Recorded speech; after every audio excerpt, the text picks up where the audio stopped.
السلام عليكم ورحمة الله وبركاته. كبجمتو جالتمتو بليانتي فيا كسان نغير الحمد لله.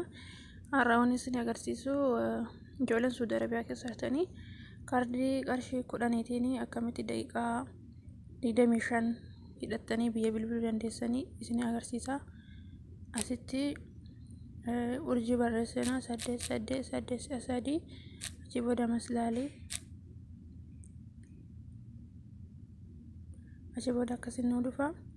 ammallee sagal barreessina sagal barreessina seeni goona.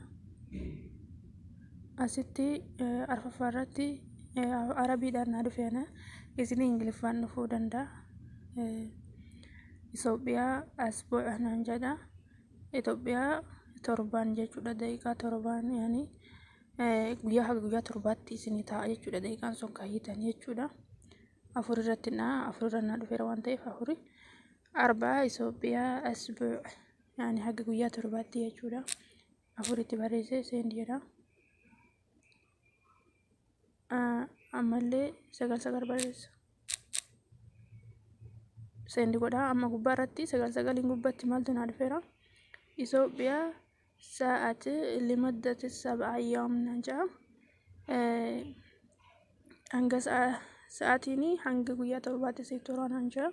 Sagal barreessee seend jedha. Ammallee eegasii asitti kan 10 riyaal naan jedha qarshii 10 Itoophiyaa ishtireek naan jedha. Tokkoffaarratti bitadhu naan jechuu jira.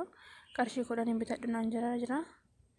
Yoo ka bitatu taate tokko dhooftee seend jettaa. Yoo ka hin barbaanne taate ammoo 0 duuba deebitaa jechuudha.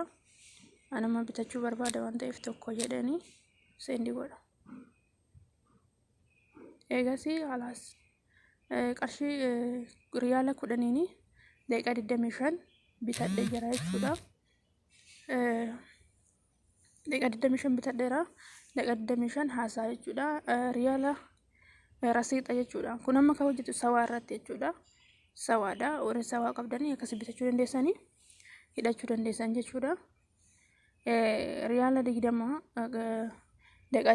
daqiiqaa 50 jechuudha. 25 jechuudha.